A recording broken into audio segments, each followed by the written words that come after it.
یہ اللہ تبارک و تعالیٰ نے آپ کو اور ہم کو یہاں پر جمع کیا، اتنے علماء، اتنے سادات. مجھے بتائیں کیا یہ محفل پاک بڑی بڑی کانفرنسوں سے کوئی کم ہے؟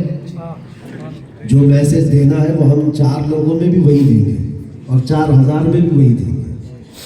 لیکن میں حاجی صاحب سے کہا تھا کہ میں ایسی جگہ پر جانا چاہتا ہوں جہاں لوگ سلیقے کے ساتھ، سنجیدگی کے ساتھ ہمیں سن بھی سکیں اور ہم ان سے مل بھی سکیں.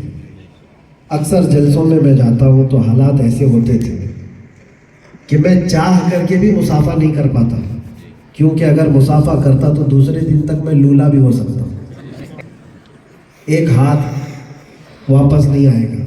ایسے حالات ہیں. کتنی مرتبہ میرے ہاتھ زخمی ہوتے رہے، انگلیاں فریکچر ہوتی رہی. لوگوں کو ایسا لگتا ہوگا کہ یہ مصافحہ سنت ہے، ملنا چاہیے، لیکن جان بچانا فرض بھی تو ہے. میں اس طرح کے مزاج کا نہیں ہوں، چھوڑو پکڑو ہٹو بچو، نہیں. میں نے کوئی تام جھام اپنے سامنے رکھا ہے. میں نارمل زندگی گزارنا پسند کرتا ہوں. اپنے علاقے میں بھی ہم نے ہم تک پہنچنے کے لیے کوئی وسیلے نہیں رکھے ہیں. جو ملنا چاہے ڈائریکٹ مل سکتا ہے، بات کر سکتا ہے، بیٹھ سکتا ہے، یہاں پر بھی آپ کے پاس آئے. بس ہم یہ چاہتے ہیں کہ جو نظام ہے، جو سلیقہ مندی ہے، وہ باقی رہنا چاہیے.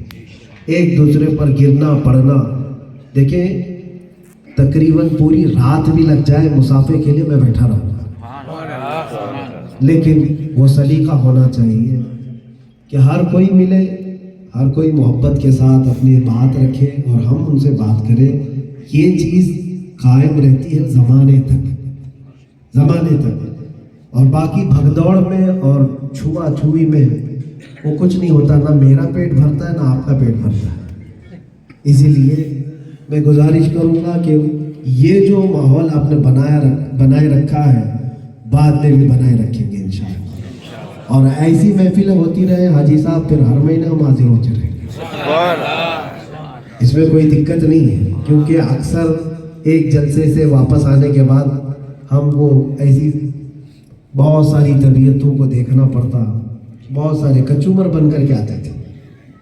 بہت سارے حالات ایسے کہ جبہ بھی پھٹ گیا ہے، شیروانی بھی کٹ گئی ہے، امامہ بھی نکل گیا ہے.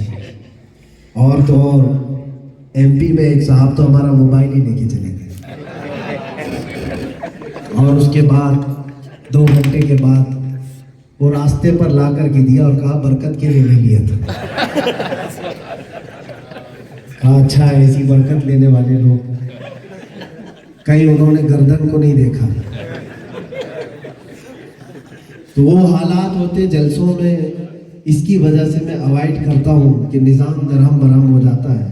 اور کہیں اللہ نہ کرے، 1000 بار نہ کرے، عوام کا اگر کچھ نقصان ہوا یا کسی ایک دوسرے کی جانی طور پر تکلیف پہنچی، تو آپ کو تو پتہ ہے ہمارے رشتہ دار ویسی قلم کاپی لے کر بیٹھے ہوئے، کب کیس کرنا ہے اس میں. اسی لیے بھی ہم اوائڈ کرتے ہیں. اور ایسی محفلیں ہوں تو انشاءاللہ پہلے میں جو بیان کرتا تھا، جو میرے جلسے ہوتے تھے، وہ مسجد میں ہی ہوتے تھے. اور مسجد میں روحانیت ہوتی ہے، سب باوضو بیٹھتے ہیں، سنتے ہیں. آج کا یہ جلسہ میرے لیے میرے سفر کا وصول ہے، اس لیے کہ میں نے سلیقے مند لوگوں کو دیکھا. اللہ تبارک و تعالیٰ آپ کا یہ ادب ہمیشہ قائم رکھے. جیسے کہ مولانا نے بتایا، مفتی اعظم کچھ علیہ الرحمہ کی بہت بڑی قربانیاں ہیں. وہ قربانیاں ان کے زمانے میں جو انہوں نے کی ہوگی، لیکن آپ کے چہروں سے اور آپ کی محفلوں سے وہ نظر بھی آتی ہے کہ ایک باپ اپنے بچے کو جو ادب سکھایا ہوتا ہے، وہ ادب سے ہی اندازہ ہوتا ہے کہ کس کی تربیت یافتہ ہے. اور اگر ادب نہ ہو تو یہ بھی پتہ چلتا ہے کس کی نسل کے اور کس کی تربیت یافتہ ہے. بزرگوں نے یہ معیار بتایا ہے. جو بزرگوں کا ادب کرنے والا، ان کی صحبت میں رہنے والا ہے، وہ چھوٹے بڑے کے ساتھ تمیز سے بات کرتا ہے.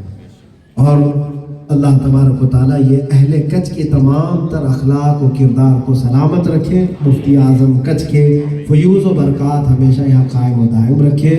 انہوں نے جو علماء پیدا کیے، مولا ان کے ذریعے سے ہزاروں اور علماء کو پیدا فرما. دعا کرتے ہیں الہ اشرف النبی اکرم محمد المصطفیٰ صلی اللہ علیہ وسلم